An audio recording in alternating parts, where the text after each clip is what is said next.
ലൈംഗിക പീഡന പരാതികളിൽ മുകേഷ് MLA രാജി ആവശ്യപ്പെട്ട് പ്രതിപക്ഷ സംഘടനകൾ ശക്തമാക്കുന്നു. കൊല്ലത്തെ MLA ഓഫീസിലേക്ക് ഇന്ന് പ്രതിഷേധ മാർച്ചുണ്ടെന്ന വാർത്തകൾ വരുന്നു. അവിടെ നിന്ന് ഞങ്ങളുടെ പ്രതിനിധി അരുൺ രാജ് വിവരങ്ങളുമായി ചേരുന്നു. Arun Raj, good morning. യഥാർത്ഥത്തിൽ ഈ പ്രശ്നം രാഷ്ട്രീയ തലത്തിലേക്ക് വളർന്നു എന്ന് വേണമോ കരുതാൻ?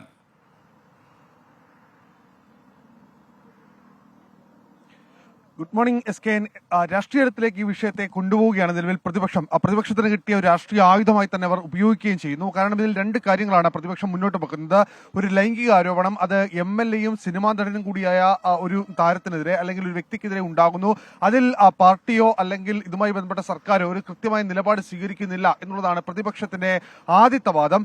രണ്ടാമത്തത്, പ്രതിപക്ഷത്തിന് കരുത്തു പകരുന്നത് മുകേഷിനെ പിന്തുണച്ച് CPI-ന്റെ ജില്ലാ നേതൃത്വം പോലും രംഗത്ത് വരാത്തതാണ്.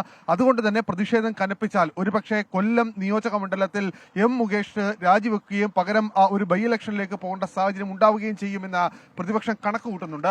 അങ്ങനെ രണ്ട് രാഷ്ട്രീയ ലക്ഷ്യത്തോട് തന്നെയാണ് പ്രതിപക്ഷം ഇക്കാര്യത്തിൽ ഒരു യോജിച്ചുള്ള പ്രക്ഷോഭത്തിലേക്ക് കടക്കുന്നത്. ഇന്നലെ തന്നെ രണ്ട് സമരങ്ങൾ ഈ കൊല്ലം നിയോജക മണ്ഡലത്തിൽ മാത്രം കേന്ദ്രീകരിച്ച് പ്രതിപക്ഷ യുവജന സംഘടനകളും പ്രതിപക്ഷ സംഘടനകളും നടത്തി. വരും ദിവസങ്ങളിലും സമരം ശക്തമാക്കാൻ തന്നെയാണ് തീരുമാനം.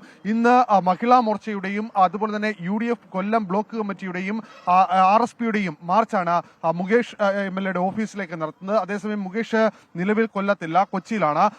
ആരോപണം വന്ന ആദ്യ ദിവസം തന്നെ മുകേഷ് കൊല്ലത്ത് നിന്ന് കൊച്ചിയിലേക്ക് പോയതാണ്. പിന്നീട് ഇതുവരെ മണ്ഡലത്തിലേക്ക് MLA തിരിച്ചെത്തിയില്ല.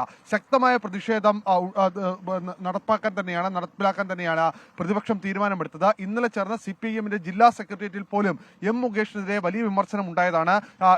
മുകേഷിനെതിരെയുള്ള ആരോപണങ്ങൾ പാർട്ടിക്കും അതുപോലെ തന്നെ സർക്കാരിനും അവമതിപ്പുണ്ടാക്കിയെന്ന് വനിതാ അംഗങ്ങൾ തന്നെ ജില്ലാ സെക്രട്ടേറിയറ്റിൽ ആരോപണമായി തന്നെ മുന്നോട്ട് വെച്ചു. എന്തായാലും ഇക്കാര്യത്തിൽ CPI ഒരു പ്രതിരോധത്തിൽ തന്നെയാണ് കൊല്ലത്തുള്ളത്.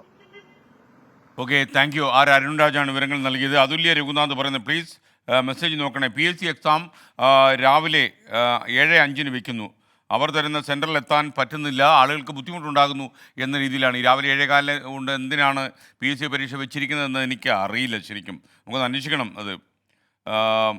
ചില പ്രേക്ഷകരൊക്കെ പറഞ്ഞ് പിന്നെയും സിനിമാ വാർത്തകൾ വരുന്നു, ഞങ്ങൾക്ക് മടുപ്പ് തോന്നുന്നു, ഞങ്ങൾ ചാനൽ മാറ്റാൻ പോവുകയാണ് എന്നൊക്കെ പ്രേക്ഷകർ പറയും. നിങ്ങളെ മടുപ്പിക്കാതിരിക്കാനാണ് ഞങ്ങൾ പരമാവധി ശ്രദ്ധിക്കുന്നത്.